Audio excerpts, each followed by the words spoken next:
What's up, everybody? Welcome to this week's episode of Hidden Forces with me, Demetri Kofinas.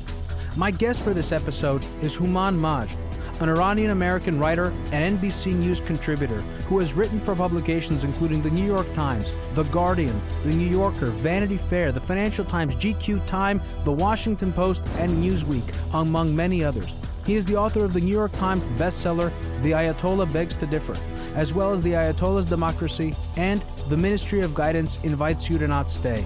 He joins us today to talk about Iran, its culture, and its politics amid the ongoing protests which have delivered the worst scenes of unrest witnessed since millions took to the streets over a disputed presidential election in 2009.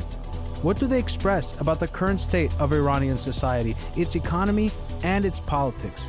How do they fit within the Western-oriented framework of thinking about Iran?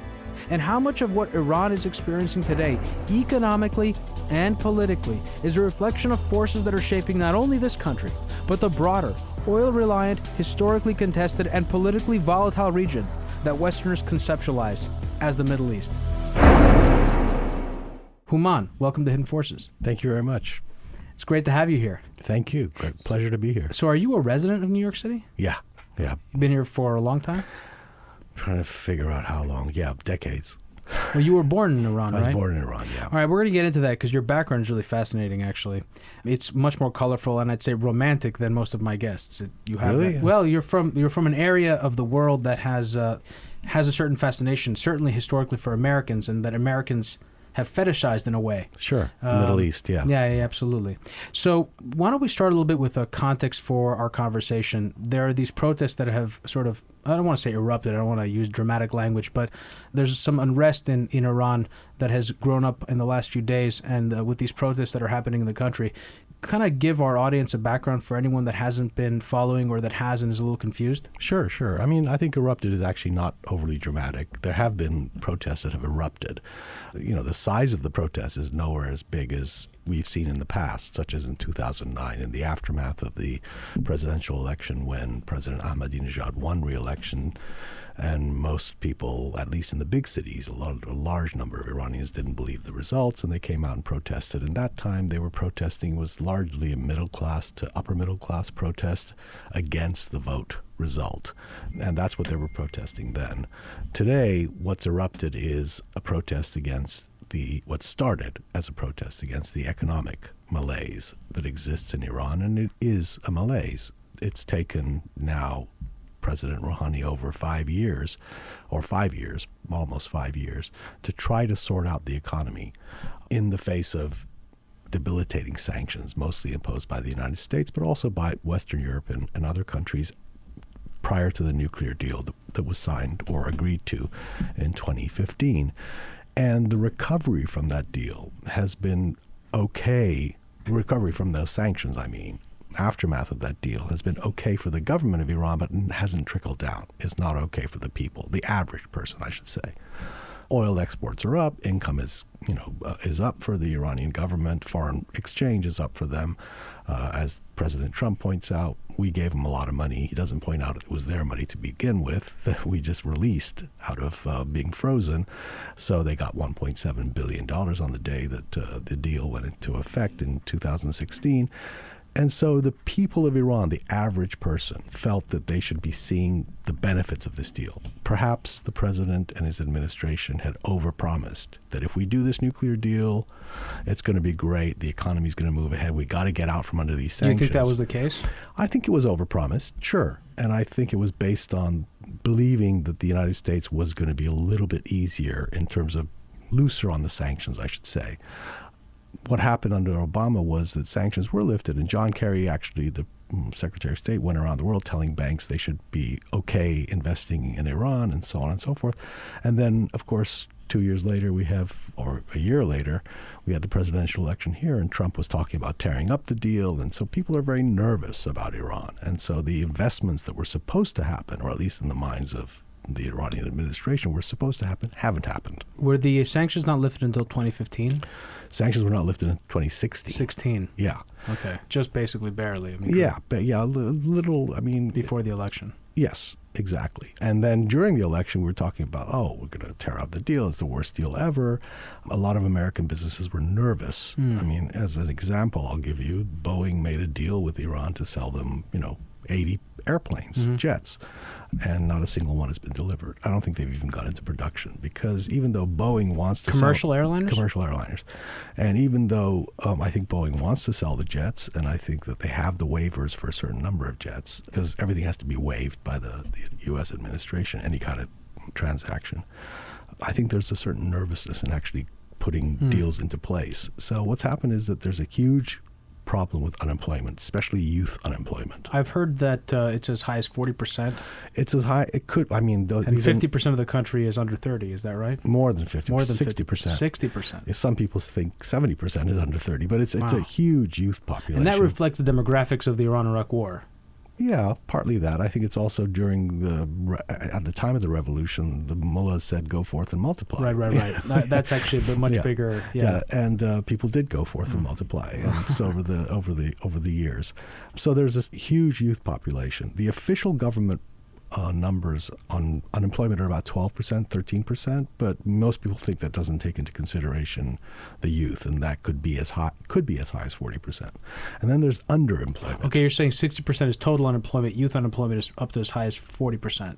Youth unemployment potentially as high as 40%. And then that doesn't even count underemployment. And there are people I've witnessed it myself. There are people with PhDs driving cabs in Iran and part-time, not even full-time. And so that's an underemployment problem. And people expect more. And what's happened in recent weeks is a budget that the government had to put forth was leaked.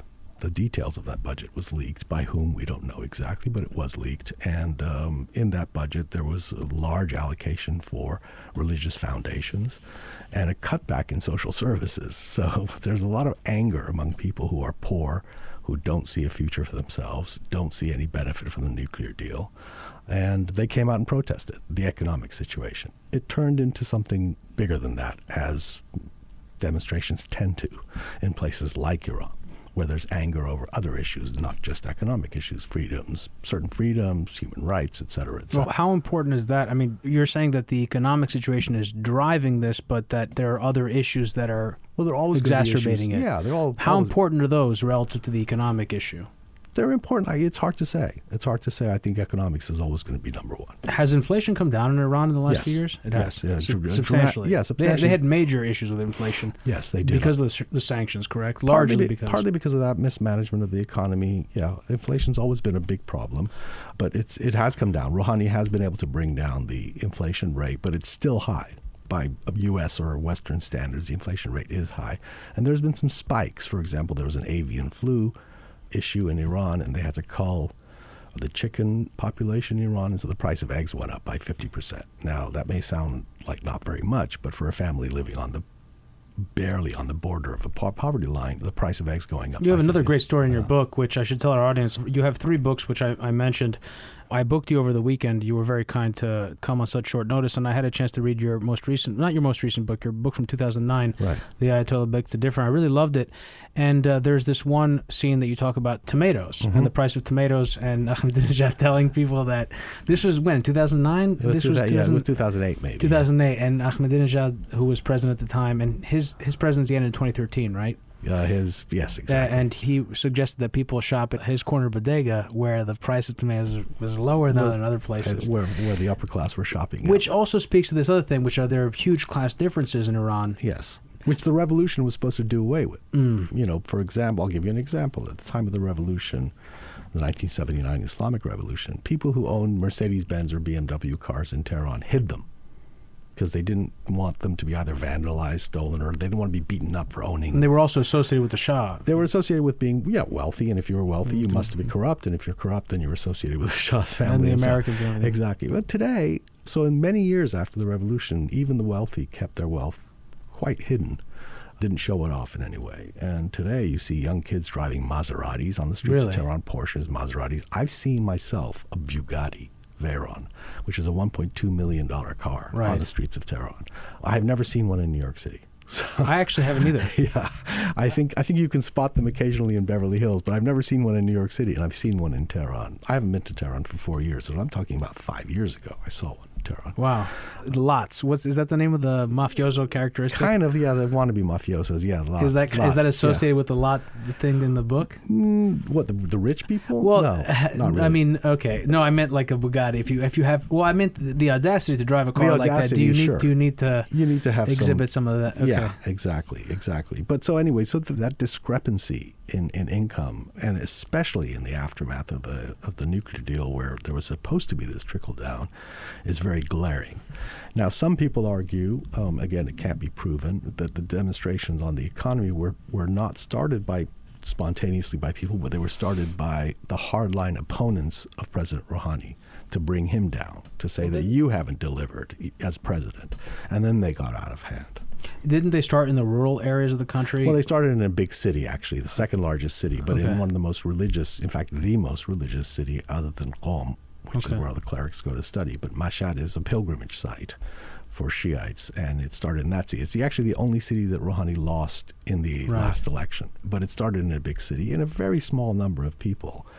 And that's why many people believe, including, the New York Times correspondent in Tehran, various people believe and have been able to verify to their own satisfaction that the protests were encouraged or started by hardline opponents of Rouhani, basically who are now kind of like preparing themselves for the next election to bring him down a few notches. And Rouhani is seen as much more progressive. He is more progressive, obviously, than his predecessor, Ahmadinejad. Much more so, yes. I mean, he may not personally be very progressive, but he has taken a progressive stance. When are the next elections in Iran? 2017. We just had one 7 months ago. Yeah, presidential election. Yeah, so it'll be 2021. Okay, all right. So it's a ways away. Because I was going to say the mood could potentially change or is changing as a result of also, that's actually a good point. So Americans tend to see the world through the eyes of America. Sure. And I think perhaps overestimate the importance of their issues domestically when they look at other countries. I was going to say basically that, the stance of the United States, the Trump administration, the Iran nuclear deal would have some, meaningful effect on the politics in Iran. Am I overestimating the impact of the United States on that? And I don't think you're overestimating it. No, I think that, well, first of all, the nuclear deal, yes, that was going to have a huge, there's one reason why people voted for Rouhani in the first election in 2013 was because he basically promised, I'm going to fix this. I'm going to fix these sanctions. I have to make a deal on the nuclear issue. We will make a deal. And he came through. 2 years later, he came through with a deal, or at least his administration came through with a deal. And it was wildly cheered by most of the population in Iran because this burden was lifted. These sanctions were lifted, arguably were supposed to be lifted, and they were, to a large part, lifted. At least nuclear-related sanctions were lifted, and there was supposed to be investment and jobs and stuff like that. Obviously, not all of that has happened. But so the nuclear deal is very important. And then what the U.S. president does is very important. Yes, unfortunately, for many people across the planet, what the U.S. president does and says is going to affect their lives. It affects our lives here, but it also affects lives internationally because the U.S. has the ability to change people's lives, whether through war, like in Iraq, or through not going to war. Or through not going to war, or through supporting certain groups, like in supporting the Saudis against Yemen, various issues. But the U.S. has the ability, sanctions is another example, being able to sanction a country and be able to basically block their exports and block medicine and food from going into a country. So the U.S. president has a tremendous amount of power. And because of the economic power that the United States has, it can sometimes drag along other countries. For example, during the sanctions regime against Iran, the U.S. Treasury Department basically went and said and fined many of the big banks in the company, $8 billion here, $10 billion there for doing business with Iran. And said, you do business with Iran, you can't do business with us. So if you're a bank, an international bank, do you want the American market or do you want the Iranian market? Which one do you want? Also, the dollar is kind of the world's currency. Everybody has to deal in the dollar. So that's a huge thing. And that's actually something that the Iranians, the Russians and the Chinese are looking to change, which is the petrodollar regime that has required a country like Iran, which is out of favor with the United States for so many years, to be transacting in dollars. Absolutely. And so on the international level, what the United States does and says affects the rest of the world. What Iran does and says hardly affects you as an American citizen, me as an American citizen. Well, it affects me more because I'm Persian as well, but hardly affects the average American. It's practically impossible for the Iranians to affect the daily life of an American citizen. And when you talk about terrorism, because that's what Trump talks about, and banning Iranians from coming here, Iranians have not committed a single act of terrorism against Americans in America. So, but the reverse is not true. Iranians consider that Americans have committed acts of terrorism in Iran. When there's, for example, an assassination of a nuclear scientist, nobody in Iran, whether it's true or not, is going to believe that it wasn't the Israelis with the green light from the United States. Well, I mean, on a cyber warfare episode we did on this show, we discussed the Stuxnet attack against the nuclear reactor in Najaf. Is that where it was? Not Najaf. Najaf is in Iraq. In Natanz. Natanz, yeah. All right, so... And of course, the United States has basically took the place after World War II of the British, gradually, but then, in totality of the British and the French. So that has been a contested region of the world for reasons of trade and then later of oil and resources for a long time. And I want to get into that as part of a larger conversation about history. But before we do, I did say I wanted to acclimate our audience to you a bit. So why don't you also, and for my purposes as well, what is your background? I mean, you've said in your book that you're 100%, or your friends describe you as 100% Iranian and 100% American. I told you, or I alluded to before we began recording, that I could relate to that as a Greek who has spent so much time in Greece, but is also an American. So give us a little bit of your sort of background in life and history and bio. Well, I was born in Iran, but I left. My father was a diplomat under the Shah, and we left when I was about 8 months old, and I grew up abroad, mostly in the United States, because back then the Iranian diplomatic service wasn't very big.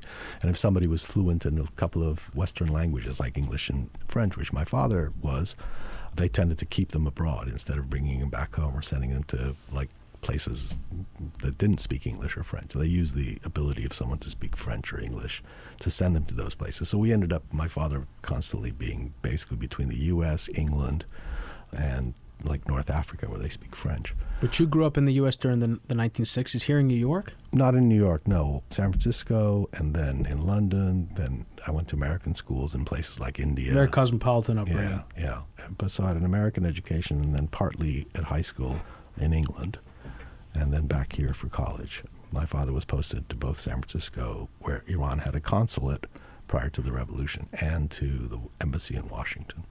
I don't know if Americans realize how many Iranians, and also many of the sort of the higher echelon part of society in these countries and other countries around the sort of post-colonial world, are actually stationed abroad, live abroad, grow up, and speak multiple languages. And if you go to a place like a city like London, or especially London, you find so many people from different parts of the world that all speak English, that grow up there, that identify with their home country and have this sort of diasporic relationship that is not classic immigrant. Right. And it was, at the time of the Shah, there were far fewer immigrants from Iran. There were Iranians, the Iranian elite. I don't want to necessarily say I was an elite, but I guess the Iranians would consider us, my family, the elite. As my father was an ambassador and whatever, but we weren't tremendously wealthy or anything like that. But it was basically a question of the elite sending their kids abroad to be educated. Right.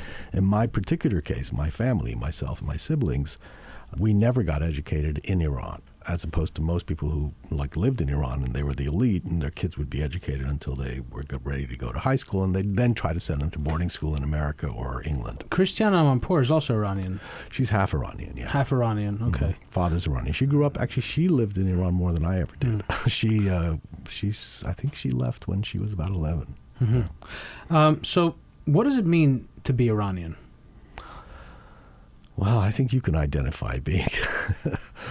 Well, there's an Iranian culture, which is, that's a whole other issue to talk about. It's fascinating to read your sort of explanation of it. And what is that one word you have? Tarof, yeah. I mean, there's a politesse, this social contract that you have, which is that you're always going to be self-deprecating, you're always going to be extremely polite, with sometimes a sinister kind of aspect to it as well, where everybody recognizes that you're not being completely sincere. But it's, this game of one-upmanship in that regard. But it's a complex form, and it exists in many societies, not just in Iran. Like, Sure. Chinese have it, the Japanese have it. The Iranians take it to an extreme, though. They tend to, even Japanese and other cultures have said, the ones who know the Iranian Tarof, it can go to an absolute extreme. But what it means to be Iranian, I think I guess I'm first generation American. So what it means to be Iranian is to have this sense of not belonging 100% in any place, in any one place. I feel like a New Yorker. I belong here. I feel American. And if I'm in Iran, I feel Iranian at the time. But there's always this nagging part of me that feels like I'm not 100%. I'm not even though my friends describe me as 100%, I'm not 100%. It's like there's some piece of me that is not quite there. So whether it's Iranian, Iraqi, Greek, Italian, when you're first generation, you're always going to feel there's a piece of you left somewhere. Yeah. In my particular case, having never lived in Iran, I'm not even sure where it was left. Probably somewhere in the air on a Pan Am flight. Did you visit often as a child? Not often. Interesting. Not often, but sometimes summer vacations. Yeah, I can go to my grandfather's house, summer vacations. But that was it. And very, very seldom. So let's talk a little bit, and we'll get more into these sort of issues of culture. I certainly hope that we'll have the time to do that. But when we're kind of touching on this, you mentioned Greece and Iraq, and these countries have ancient origins. Correct. And one of the things that you write about in one of your books is the insecurity that comes from having such a long history that involves greatness. The Persian Empire reached all the way into the Mediterranean at its height. And there is this sort of, how do you maintain your past while at the same time moving forward?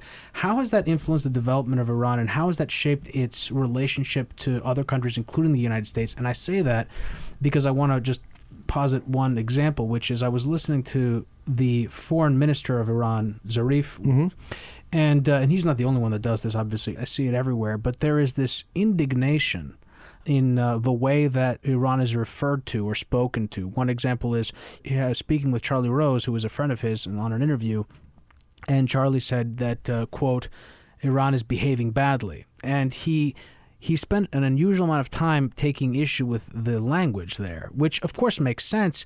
I don't think Americans think about that. I don't think they recognize what it would sound like if another power in a position of dominance is able to, it would say that Americans are behaving badly and they need to be sort of, scolded put in their like box a child. and scolded. Yeah. Scolded like a child. Yeah.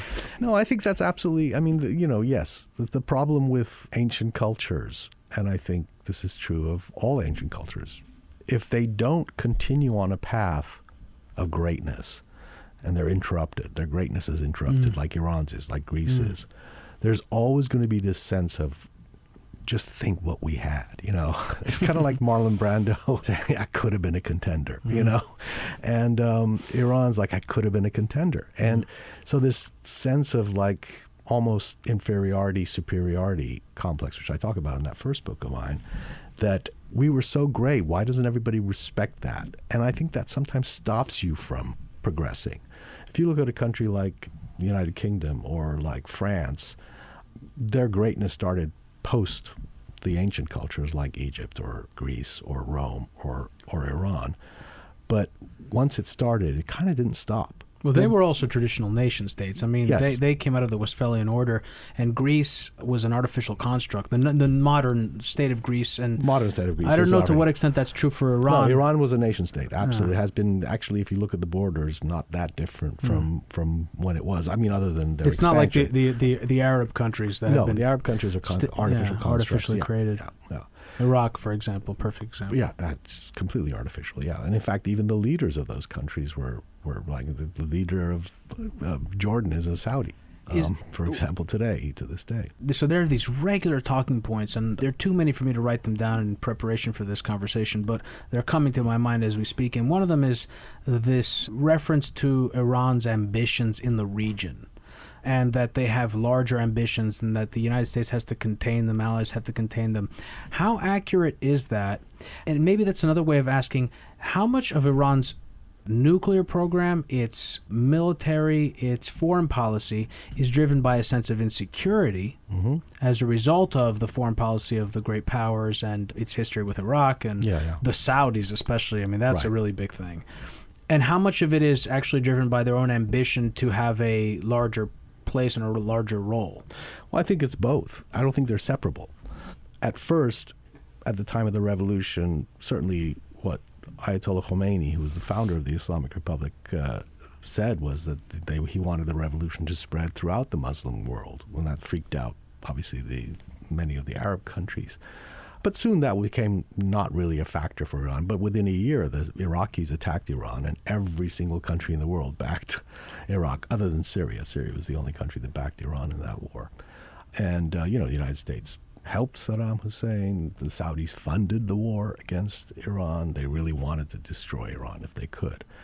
So with that 8-year war and that history and use of chemical weapons against Iran, the Iranian system, the regime, if you want to call it the regime, decided that they have to be strong and they have to be self-sufficient. No one's going to help them. No one sold them any missiles. No one sold them any arms when arms were being sold to Saddam Hussein. They went to the UN begging for the UN to condemn Saddam Hussein for using chemical weapons on their people. The UN refused to the US actually vetoed it. No, they didn't veto it. They didn't let it come to a vote. Come to a vote, exactly. So there, I mean, that history says, well, nobody likes us. And to be fair to the West, I mean, it's partly Iran's fault too. Taking hostages at the American embassy in 1979, that didn't exactly endear the Iranian system or this government to the rest of the world, and various other acts that Iran has done over the years, and shouting death to America, stomping on American flags and stuff like that doesn't make for friendly relations with the United States. So there is some blame. You can't completely absolve Iran of blame in terms of how the West has looked at Iran, or at least the Iranian government. But in terms of their foreign policy, sure. I mean, Iran has always, like every country in the world, wants to have influence with its neighbors. It can't live without having influence with its neighbors, whether it's trade influence or and it's not so much about having a muscular presence, in my opinion. It's much more about having some soft power with these countries, and in some cases some hard power, which they need to have because they border Iraq. They were close to ISIS coming across the border to Iran even potentially. So their foreign policy is very much a defensive foreign policy. If you look at their expenditure on arms, it's not even a tenth of what the Arab states. The UAE. Say. Oh yeah. The UAE spends a tremendous amount of money. So, but to have influence it's kind of weird that other countries talk about Iran. They want to have influence in the region. When I say that, I mean weird that Saudi Arabia or those people. What, Saudi Arabia doesn't want to have influence? Iraq doesn't want to have influence. The U.S. doesn't want to. Do we not want to have influence in South America, which is our neighborhood, or Central America? Of course we do. Well, the Saudis seem uninhibited. I mean, they have much less inhibition, at least in the way that I interpret their foreign policy. It's far less inhibited than the Iranian. Well, today they just go to war if they don't like what you do. Yeah. So their influence, I mean, they're much more, I would say, open about their ambitions to influence all the Sunni Arab states. Qatar is a perfect example. Qatar didn't do what they wanted them to do, and so they instituted a blockade against the country. I mean, it's astonishing how fast Yemen, they started bombing right away. Bahrain, they sent their troops into. So it's kind of ironic when people talk about Iran wanting to spread. This is not a defense of the Iranian system or the Iranian regime. I'm just saying we have to be fair, I think, and say, well, it makes sense for them to want to have influence in the region. Well, I do want to get into that in sort of the human rights in Iran, the rights of liberalism, everything else. But I do want to stick a little bit more on this. So, what you're getting there is this reference to survival, the fact that Iran has managed to survive. I think there's some pride there that obviously is not just in the political class, but across the board. But something else came to me as you were talking. You were talking about the revolution in 79 and the taking of the hostages. And I thought, and you said, Iran taking the hostages. And it was sort of a spontaneous thing that the hostages were taken, right? It wasn't Started directed, out, right? No, it wasn't directed. The way it started was, yes. So that's, I think, an interesting thing. I mean, well, the first thing that came to my mind was exactly that it was this spontaneous sort of thing, and that the revolution wasn't this, highly coordinated event, but it also speaks to the cohesion of the country. And it made me think, you take that and you compare it to Iraq. Some of these other countries that have been more artificially carved up. When you have instability and chaos, it can quickly lead to anarchy and this sort of, total civil war. But Iran doesn't have that. Iran was able to go through a revolution and actually, turn it into a government, which I think speaks to the cohesion of the country. And I do think that for Americans, that's something that is generally not understood, really the distinction between Iran and the rest of the Middle East. Right. And I think that speaks to it. But in this sort of focus on the Iranian Revolution, what influence does the living memory of that have for the people that experienced it? And then also for those that didn't experience it, symbolically, what does that mean in Iranian society? Well, it's hard to say. For the people who experienced it, obviously, it was the defining event of their life. They went from one extreme. The defining event. I would say for the people who experienced it as adults, at least. And for those who still believe in the revolution, it was certainly the defining event in a good way. For those who don't believe in the revolution anymore, and there are plenty of people who, I wouldn't say regret it necessarily, but say, yeah, well, we were wrong. I mean, we were wrong to do the things we did. What does that mean to believe in the revolution? What was the sort of believe in the core idea? fundamentals, the fundamentals of the revolution as they were articulated after the revolution was successful. Initially, prior to the revolution being successful, not everybody believed that the Ayatollahs would be, the supreme leaders, would be the final say, would be the top officials of the country. They thought that, as Khomeini had promised, some people claim that he would, just lead the revolution, then go and retire to Qom and just be a cleric and kind of be this guide, tell people. And people didn't believe necessarily that there were going to be. In fact, there weren't in the first few weeks of the revolution being successful compulsory hijab rules for women to be covered, stuff like that. So there were a lot of people who joined the revolution, as it were, came out in the streets and were supportive of getting rid of the Shah, which was the big impetus for the revolution. Get rid of this Shah, this corrupt American U.S. puppet, stealing the wealth of the nation and just doing America's bidding and so on and so on, having a secret police and no political freedoms. They were very brutal. They were, from what I understand. From what most people understand, they were brutal and probably no more brutal than many other secret polices, maybe perhaps even including the current in Iran. In Iran, but which the Revolutionary Guard. Well, they're not really a secret police in the same way, but there are intelligence agencies that could be viewed as being brutal, sure, as we have seen from reports whenever there's protests and people are arrested. Well, speaking of which, I didn't mention this, but we're recording this on a Wednesday. This is going to go out on a Monday, 5 days from now. But currently, the estimates are that there are roughly 22 dead from these protests. Correct. Are we talking about people that have been killed? Yes. From the government forces? Not necessarily. No, there's actually like a policeman, a Revolutionary Guardsman killed. I believe 6 of the people, according to the reports of state TV, who were killed were attacking a police station and trying to steal the guns, and they got into firefights. So there's been some of that stuff too. But yeah, it's been a very violent set of protests. People and there's heavy gun control in Iran, right? Yeah, you can't almost impossible to own a gun. So I think one policeman was shot with a hunting rifle in one of the villages or towns. So yeah, that includes all deaths. Very sad, very unfortunate, and it's unfortunately violent. Now, by the time this podcast comes out, or weeks later, I mean, who knows what's going to happen? There's already indications that some of the protests are petering out, and the Iranian government's sort of in control, as it were, of the situation. They staged some counter-protests today.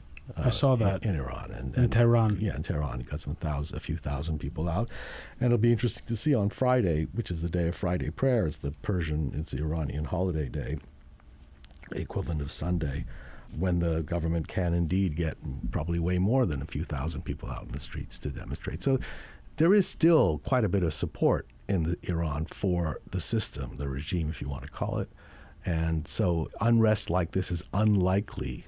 As much as we would like to see it be, from the American perspective, would like to see a democratic republic come out of this, it's unlikely to happen. Hopes shouldn't be too high that it's going to happen. The regime is both powerful and has support. Is that something that Castro and the Cuban Revolution has been on my mind as well when I was thinking about this show? That was in 1959. This was in 79.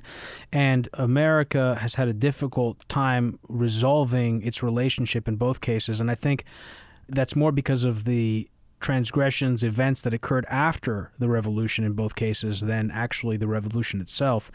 But I was thinking about how when Castro would get interviewed about democracy, and he'd say, we have, a different kind of democracy or a better kind of democracy. And that it was really him basically saying that it doesn't matter, the vote's not what's important. What's important is the quality of life and everything like that. Is democracy, and I should also ask, what is sort of the conception of democracy for an Iranian? Is that the goal politically in Iran? Is that sort of the... I think for a lot of people it is, certainly for the educated classes. And for the younger people? And the younger people, I would say that. But the democracy, as you just pointed out, is defined in different ways by different people. We are kind of, the ancient Greeks thought democracy might be the rule of the mob. And not every Greek philosopher... They had direct democracy and a slave hierarchy on top of slaves. So. Exactly. So the democracy that is viewed as democracy in the West is probably not what many Iranians, I wouldn't say all Iranians, but many Iranians would consider the kind of democracy they want. I think they want their culture to be preserved within that democracy. And so their culture also means taking into account, for many Iranians, I'm not saying all, but for many Iranians, particularly the more rural Iranians, taking into account Islam. So a purely secular democracy is probably not something that many Iranians think of. Although, again, in Tehran and places like that, I'm sure many would welcome a purely secular democracy. But one of the problems the Shah had and his father had was this notion that there was a disrespect for Islam. Not just that it was a secular country, but it was actually disrespectful of Islam. And for religious people, it became very easy for them to rise up against that concept of disrespect for their faith. Because, So during the time of the Shah, you're saying that there was a wide sentiment that the Shah and the Shah's government was disrespecting the faith of Islam. Exactly. By allowing people to behave the way that, by allowing women to, wear miniskirts and, things that we would consider normal here. In other words. And for rural people, that was like, a good example is, I remember years ago in Iran, a woman was being interviewed, I think by the Financial Times of England. And she said, I owe my university education to the Islamic Revolution. And the person said, what do you mean you owe it to the Islamic Revolution? He said, if under the Shah, my father would have never allowed me to go to school because he wouldn't want me to, share a dorm with boys. I wouldn't be able to be in a dorm with boys. The segregation, the fact that I have to wear a hijab was what convinced my father to let me go to school. So those attitudes also existed. Those attitudes also existed. Now those are now slowly kind of going away because with modernity and with people having more connection to the outside world, being more sophisticated, they're starting to see things that, it's not just the hijab. It's not segregating the sexes. But at the time of the revolution, there were certainly many Iranians who felt like Islam was being disrespected if boys and girls could be like having sex, for example, openly.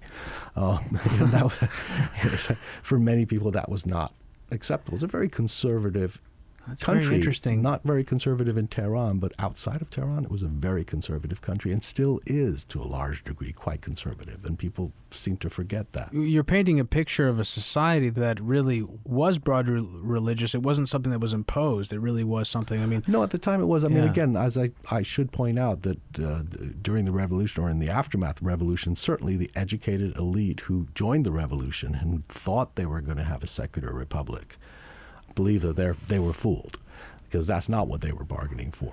But the country as a whole, I think, yes, did kind of feel like this is correct. Also, things were different at the time of the revolution. As I said, the country was outside of Tehran was much more conservative, and people would accept the idea of Sharia law, for example, and stuff like that. But today, that's not the case. I think people have kind of outgrown it a little bit, and that's one of the frustrations, is that the system hasn't moved along as quickly as the population has. Well, I've heard you say this before, I think, that a fair comparison, correct me if I'm wrong, would be as if it would be if in the United States the evangelical community had elected their president, a president that represented their values, and that the laws were changed. What would be a good way for an American to conceptualize what life would be like under a Christian theocracy that is equivalent? Well, all you have to do is look at what, people like Roy Moore and in Alabama, you have the 12 commandments, and, you put that in your courtroom. You follow the 12 commandments. So if it's adultery, you go to, those are. So you would go laws. So I guess so. In Iran, if you commit adultery, theoretically, but you don't. Who is it? There's someone else that I have a quote here. I do this normally. Sanam Naragi. How do you pronounce her name? Underlini. Anyways, she's an Iranian. Iran is a system without a system within which a system operates. Yeah. It's a good quote. Yeah. So theoretically, you're supposed to be lashed for drinking alcohol, but nobody gets lashed. You lashed yourself, didn't you? Yeah, right.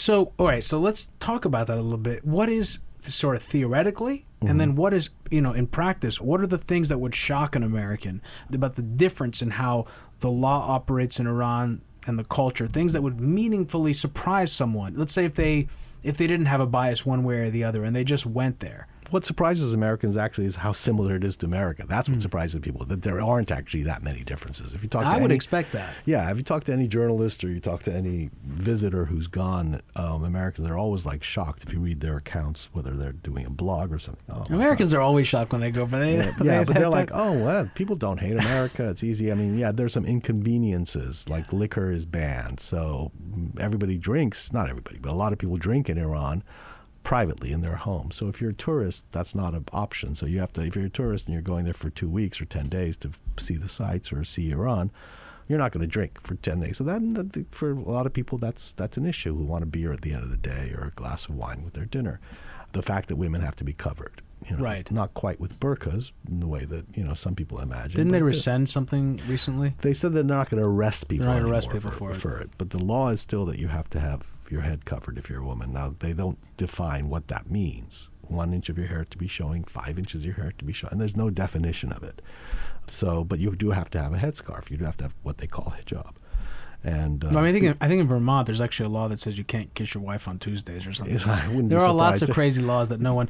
Yeah, there used to be a law in Virginia. I remember when I went to college in D.C. I think in the 70s. I think the law was still on the books that oral sex was illegal. It was illegal, even between consent. It's like, what does that mean? It's illegal. Who's gonna, Well, there were sodomy laws in Texas. Sure. Maybe there still are actually. I wouldn't be surprised if. Yeah, I know they not too many years ago, like 10 years ago, they arrested someone for that. Yeah, exactly. If you don't like your neighbor and you know that he's committing sodomy. So if you're gay in Iran, that's illegal. That's illegal. Yeah. So what does that mean? Because I remember there was an interview that Ahmadinejad did where he said there were no gay people. There are no gays in Iran. No. How does that work? Let's say you are gay in Iran. How does that work? Do you have to leave the country essentially, or you? No, you don't. There are plenty of gays in Iran, and they have a gay lifestyle, and there's gay places they gather and all that, but they're just not very public. It's like the U.S. in the 70s, or is it worse than that? Yeah, maybe U.S. in the 50s. 50s. Maybe, yeah. Where you kept it quiet. You don't tell people at work. You have a group of friends and probably family, and it's you just live your life as a gay person, but not openly. You're in the closet, as it were, except within the community where people know who's gay. For some people it's intolerable to do that, and they leave and they get political asylum, or they just leave and find another country to live in. And for the others who continue to live there, the truth of the matter is that there are humans who are going to be gay, always, under any regime, under any system. Some of them will be forced to be in the closet as they have been over the centuries in the West too. And in the East, it's, coming around a little bit, but still, Lebanon, for example, has a little bit more open gay culture, but Saudi Arabia, not there either. You'll be executed there if you're... Well, it's also interesting how, Saudi Arabia is another animal entirely. Lebanon used to, you know this, but Lebanon used to be a very liberal place. Yeah. There used to be, I forget who was saying this, that there used to be condoms available for sale anywhere. There was before the invasion by Israel. Yes. Right? Which brings up Israel, actually, which is great, because Israel looms large as a sort of a source of, I don't know how I would describe it. The Israeli-Palestinian conflict obviously is something that has been very important for Iran, especially because it is both a nation and a movement, right? Mm-hmm. What has been the impact of the recent recognition of Jerusalem in Iran? Has that played any role in sort of what? Yeah, Iran then turned around and recognized Jerusalem as the capital of Palestine. Did they? Yeah, which is, I mean, silly. Either way, it's silly. But both of them, I mean, yeah, it's a big factor in the Middle East. I mean, the Israeli-Palestinian conflict is a huge factor, and it goes beyond just religion. I think it's also the idea of the underdog, David Goliath, and for the first time, sure, the Jews are the Goliath in this case.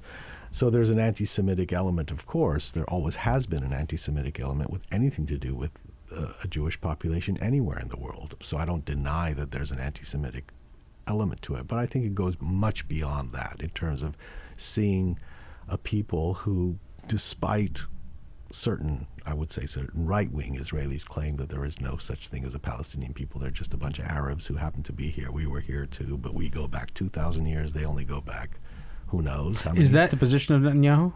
No, Netanyahu doesn't say that, but he's pretty right-wing though. Yeah, but other people have said that. There's no such thing. Yeah, our own ambassador, U.S. ambassador to Israel, I think, Trump's ambassador to Israel has said that in the past, and there are certainly people who have said that.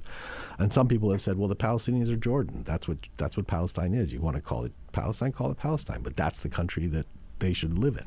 And in fact, Jordanians are I think something like 40% of Jordanians are actually Palestinian.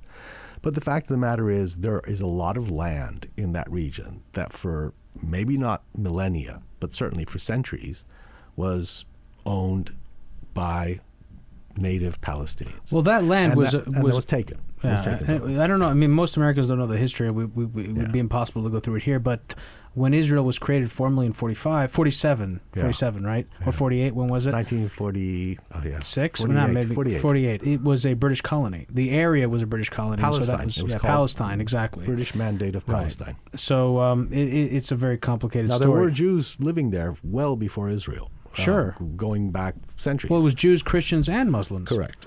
It was a very mixed place. Correct. But it was a colony. It was not a country. Right. And there was a dream of Zionism, which goes back to the 19th century. But the Zionism of the early days of Israel was not really very much faith-based. It was much more European, secular kind of Judaism rather than the faith-based, which has become much more religious in recent years because of the demographics in Israel.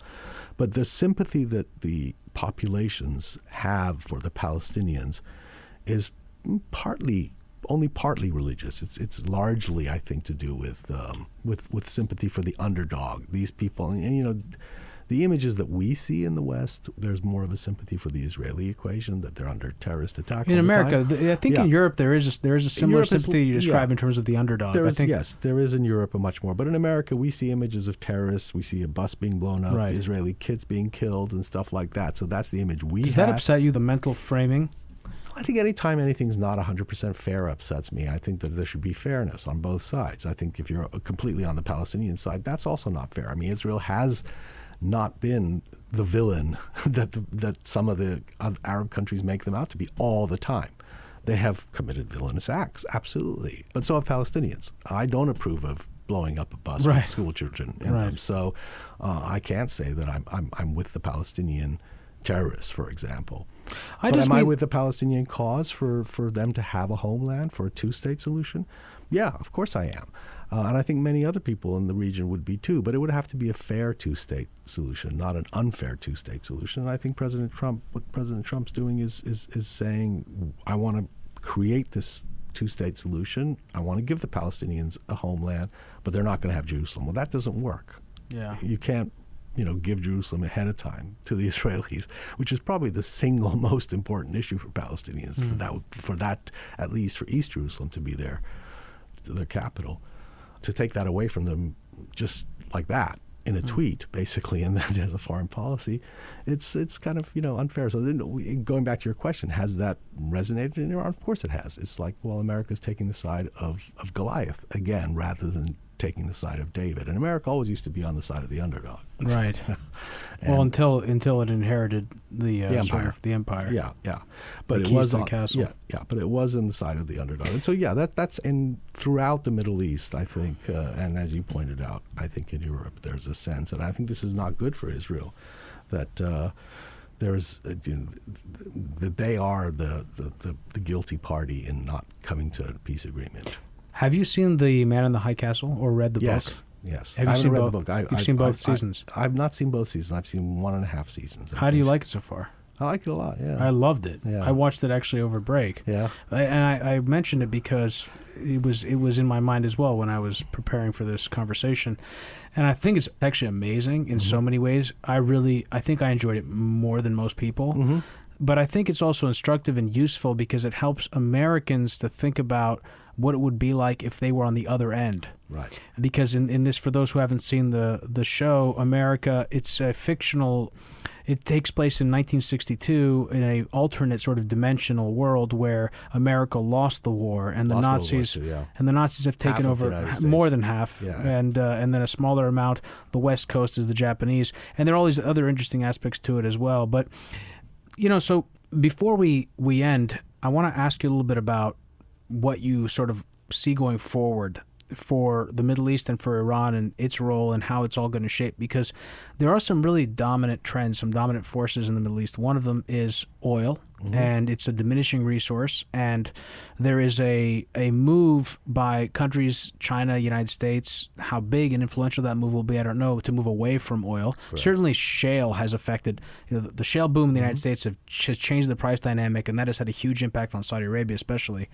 But there is a lot of, it's become more politically fractious, certainly after the invasion of Iraq. There is ISIS and this terror network. There is Saudi Arabia. There is Iran. There is Syria, which is a huge thing we haven't even discussed here. And there is sort of the open wound of Palestine, Israel, which seems like small potatoes now compared to the rest of this stuff. Yeah. And this has to be obviously personally resonant with you. Mm-hmm. How do you see sort of the future for this part of the world, the next 5-10 years? I'm not very optimistic, unfortunately. I don't think things look particularly good. I mean, if you could start with terror, I think ISIS has been defeated territorially, but hasn't been defeated in terms of their ability to commit terrorist acts or to influence, lone wolf attacks. There's always going to be people now. I mean, nowadays you don't need a bomb; you just need a truck, to commit an act of terror. So terror, coming out of this ideology of the ISIS, Al-Qaeda ideology that the West is evil and that all our problems are because of the West, is, I think, a big problem. And I think it's partly because the states in those countries has failed as populations, whether it's Egypt or Saudi Arabia or the UAE even. Many of these countries, the people of those countries feel like their states, which is in almost all cases, with the exception of Iran and a couple of other places, supported by the United States and by the West, has failed the people, the population. So there is this condition that is continuing to exist for terrorists to be recruited and or just, show up on our shores, and the West, in particular Europe, but also in the United States. That's troubling. And that is partly, nobody wants to hear this, but or very few people want to hear this, but it is partly because of our policies, the U.S. policies. Of course it is, but it's not something that people don't want to hear. You can't really say that in the United States. You certainly couldn't say it after 9/11. Well, after 9/11, you couldn't. It was impossible. Well, Bill Maher said it, or a few other people. Well, Bill Maher lost his show. Other people said it, and they lost their politically jobs. Incorrect. Yeah, and I'll start to interject here, and I'll let you continue. But I remember, and I've tried to find the name of this person. Maybe you can help me in preparing for other shows and trying to put together reels of things. There was this Palestinian, I don't know if he couldn't have been the foreign minister. He must have been of the PLO or whatever. He must have been some type of foreign representative. But Fox News in particular, but also MSNBC, they paraded him around after 9/11, and he was really inarticulate and the worst spokesman I've ever seen for any people or country. Yeah. And he was basically just brought on and sort of furthered this narrative. And I remember the images. That was also the Second Intifada, or the whatever it was, where there were all these Palestinian terrorist attacks on Israel, and it was impossible to see anything other than one particular narrative. And the idea that we should hold ourselves accountable for the things that we do do to project our power explains, brings it back to my point about the man in the high castle. But I interrupted you. Yeah, no, it's so I think when I say I'm not optimistic, I mean you've got that factor. I'm not optimistic that the Trump administration in the next 3 years will do the right thing necessarily when it comes to the Middle East. But would the Clinton administration done anything else? I'm not sure. No, I don't think they would either. I mean, so I think that I'm not optimistic the U.S. is going to do anything that's going to help the situation. Obama did some stuff on the margin. I mean, yes, that was a nuclear deal, for example, which was great, and people are now criticizing it. But I mean, that ratcheted down the tension in the Middle East. The idea that Israel was going to attack Iran, or even the U.S. was going to attack Iran, that there would be another war in the Middle East, that was gone once the nuclear deal was agreed to.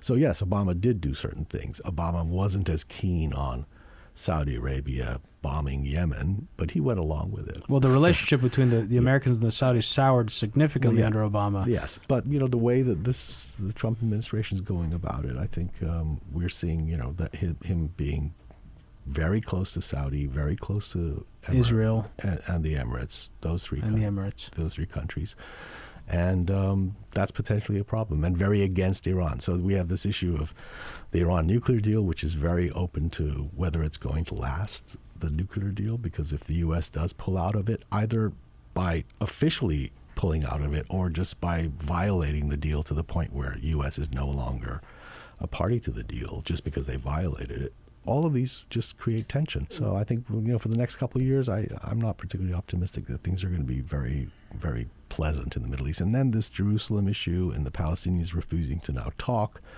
and then Trump threatening to withdraw funding for the Palestinian refugees, which could be a humanitarian disaster for Palestinians. So, I mean, it's just one thing after another. We didn't talk about the nuclear deal really at all. Do you think that, in my mind, there's a possibility that the deal could survive even if yes, the Americans pull out of it, because the Europeans, as you mentioned, sanctions ultimately have to do with the enforcement of sanctions, and correct, American diplomatic soft power has been waning, has taken a hit particularly under the Trump administration, and I think also aspects of Obama as well, certainly in the way that the administration is blamed for the red line in Syria, right, and the challenges there. Do you look back at the Axis of Evil speech by the Bush administration in 2002? It was a State of the Union, I believe it was, and say that was a missed opportunity, that was something that distorted the priorities of American foreign policy, because Iran was put in the same group as Iraq and North Korea. Now we see what North Korea has wrought, our relationship there, right? I mean, that has become the dominant foreign policy concern. They are an inch away from being able to hit New York with an intercontinental ballistic missile. Sure. I don't know how many tests away, but they've surprised us in their development. The Iraq didn't have a chance really to prove one way or the other. We invaded Iraq, and the result has been ISIS and the instability there.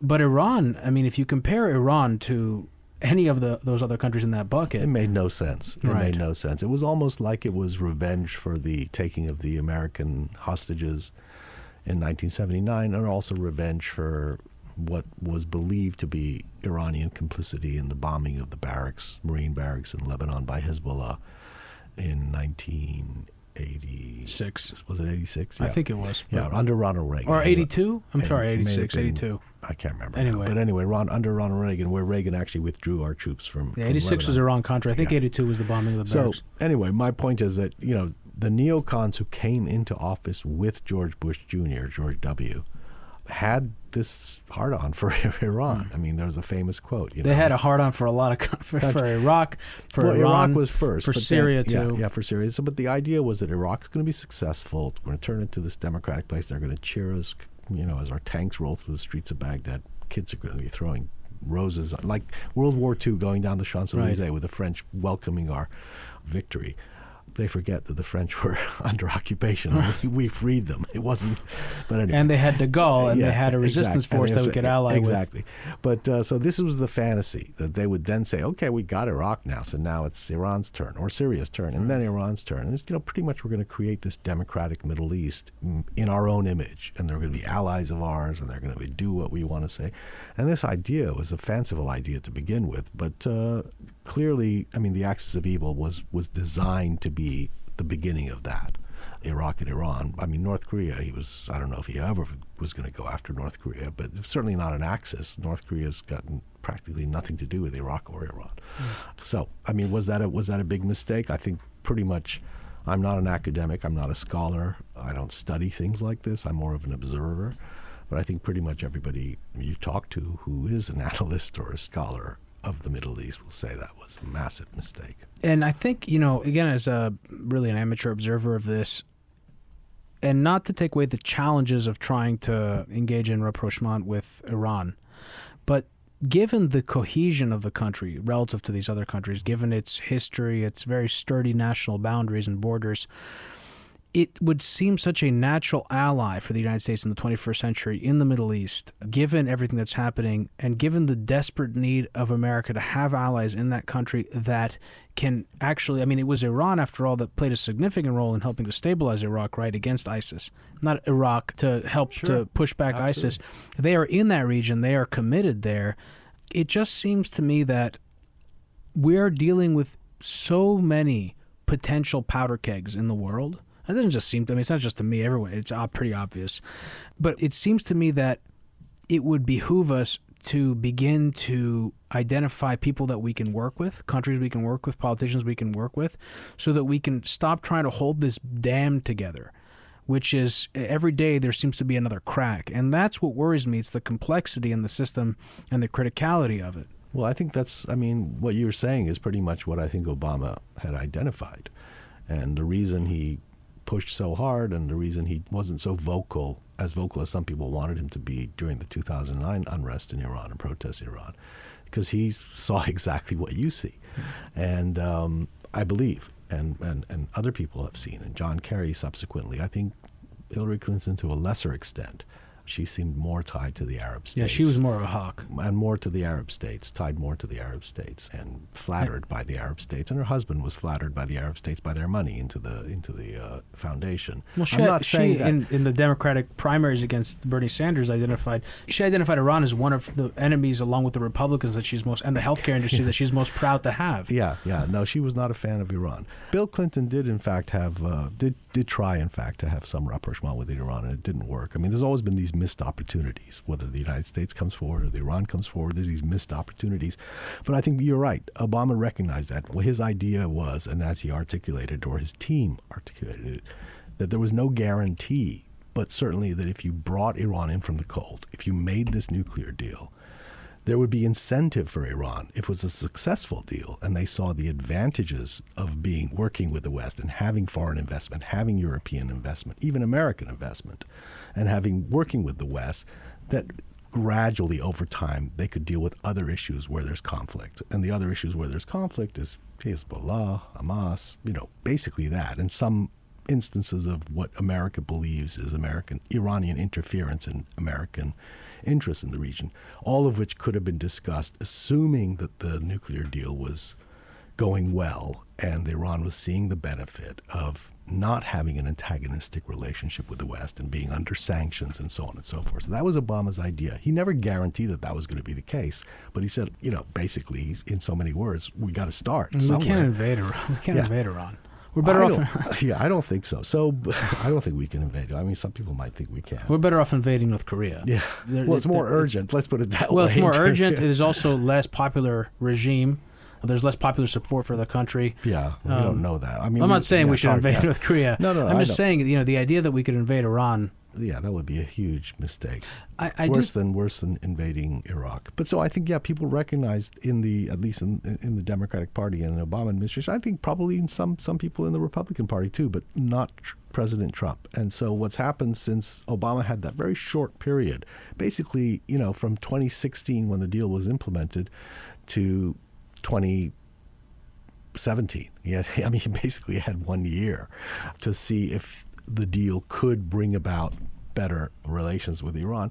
And that's not fair. It's not fair to only give it 1 year. And then for President Trump to start by saying that, I'm going to tear up this is the worst deal ever, and going and rallying and talking to people like John Bolton who are think we should be bombing Iran.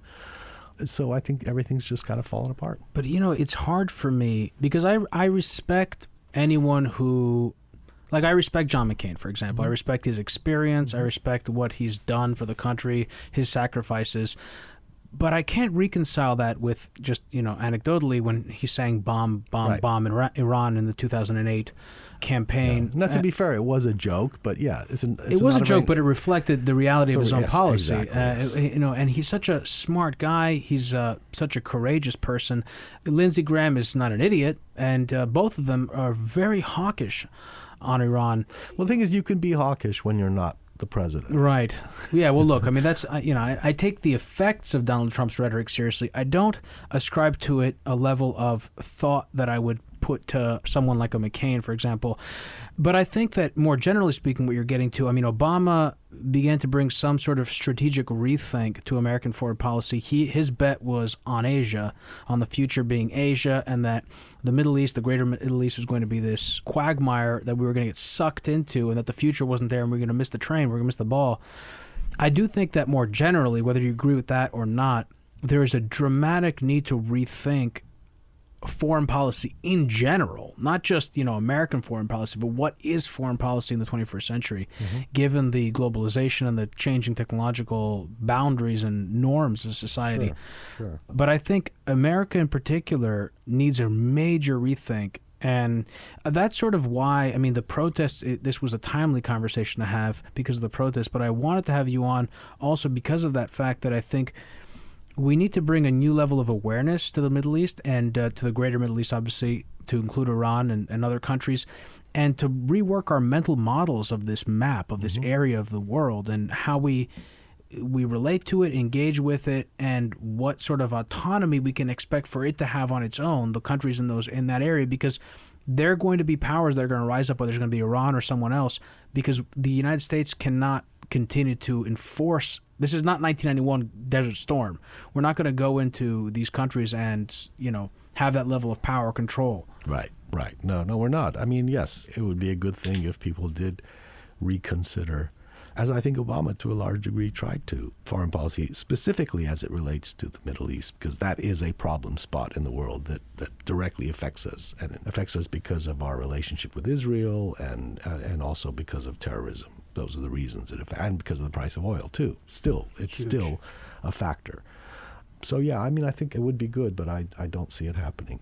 I don't want to be that pessimistic, but I think it's easier for politicians to not consider a drastic change in the way that we've operated. It's much easier to. I mean, Trump is talking about making America great again. In other words, going back to the way America was in his mind when he was a kid in the 50s. Suez. Yeah, so I mean, to make America great again, he says he's got a bigger button than. That was today. We were both talking about that. So he tweeted that, and it works. A bigger nuclear button than Kim Jong-un has. Did you ever watch George Carlin? Yeah. Remember the bigger dick foreign policy? Yeah. Now that's like one of the best clips ever. Yeah. You know? Yeah. That is the classic bigger dick foreign policy. That is the classic bigger dick foreign policy. And I think based on Trump's sensitivity about the size of his hands and that. I'm going to catch some shit for even talking about Trump. It is, again, to any in our audience who are Trump supporters, it's fine. It's fine. We're not, and I just want to say that because the reason I don't talk much about Donald Trump is in general, I don't like to talk about individuals because I think news and information outlets and the media personalize things so much, and that doesn't serve any of us. My issue is not with Donald Trump as an individual. It's with no. My issue isn't with lack of seriousness. My issue certainly isn't with any supporter of Donald Trump. I think anybody who's voted for Donald Trump probably had a very good reason. I know many people that had very good reasons to vote for Donald Trump. And you've got to. I mean, if you accept democracy, you've got to accept that you've got to respect people's right to have the opinion that Donald Trump is great, and that's fine. But they also have to respect the idea that I might criticize certain aspects of Donald Trump's presidency. And I might even be willing to criticize, and they should accept that I would be willing to criticize some aspects of his personality as well. But that said, I'm not one who's to quote Hillary, I don't believe in a basket of deplorables. Let's put it that way. So I think people who voted for Trump voted for a reason, and they'll either be happy with him or unhappy with him. And they will make the decision in the next election whether to re-elect him or not. And Well, I see. think those people, the people that throw sort of Molotov cocktail expletives in the arena, actually do a major disservice, because then people like you and me or whoever want to actually have a serious conversation that talk about the different policies or the individuals leading them or presidents immediately, and it's understandable, people who are listening are oftentimes going to get siloed and think, are going to ascribe to an opinion, any particular political opinion, all the other things that they've heard. Yeah. And by the way, when we say big dick foreign policy, some people in America might think that's good. I mean, we're sort of jokingly talking about big dick foreign There policy. are people that think that's good. Actually, Yes. Joe Kernan on CNBC this morning specifically said he really liked it, and I thought it was really weird. I'm thinking, But I can see that some people would like it. And by the way, when I'm criticizing here is specifically foreign policy and specifically Middle East foreign policy. I believe that Obama was right on his Middle East policy, and I believe largely right. I'm not going to say 100%. No one's 100% right. And I believe the steps that Donald Trump has taken in this presidency have not been right. That's my opinion. I could be wrong. I mean, maybe Trump will be right. Maybe he's right to recognize Jerusalem. I don't know. We'll know 20, 30, 50 years from now. Yeah. We won't know tomorrow if he was right or not. But when Obama said that Saudi Arabia and Iran should learn to share the region, Iran thought, yeah, fine. That makes sense. We'll share the region with Saudi. The Saudis were pissed off. So what do you mean share the region? We don't want to share the region with Iran. That was their attitude. They hated Obama for saying that. Well, you want to share it with the Shiites? I'm not going to share it with those guys. But Obama was right. They do need to learn to share the region. When I say share the region, they're both big powers in a place where there's lesser powers, like the Gulf states, which are smaller countries, and weaker countries such as Iraq and Syria and Jordan, places like that. And yes, they have to share it. So they're both going to have influence. You have to accept that they're both going to have influence. The Saudis are going to have influence in Syria with the Sunnis, in Iraq with the Sunnis, and Iran has to accept that. And Saudi Arabia has to accept that Iran's going to have influence with the Iraqi Shiites, Kurds, and in Syria is going to have influence with the Alawites, and Yemen's going to have influence with the Houthis. It's just natural. Yeah. It's a natural I order. also think the election of Donald Trump represents a failure in creative thinking for the American foreign policy establishment, as I think that there's been, we talked about Israel-Palestine. There are so many open wounds that haven't been resolved, and, I don't know that we were headed towards a solution before the election of Donald Trump, but I don't think we're getting any closer, obviously. Hooman, thank you so much for coming on the program. It was great having you. It was an absolute pleasure. And that was my episode with Hooman Majd. I want to thank Hooman for being on my program. Today's episode was produced by me and edited by Stylianos Nicolau. Sound engineering is Ignacio Lecumberi. For more episodes, you can check out our website at hiddenforcespod.com. Join the conversation through Facebook, Twitter, and Instagram at Hidden Forces Pod, or send me an email at dk@hiddenforcespod.com. Thanks for listening. We'll see you next week.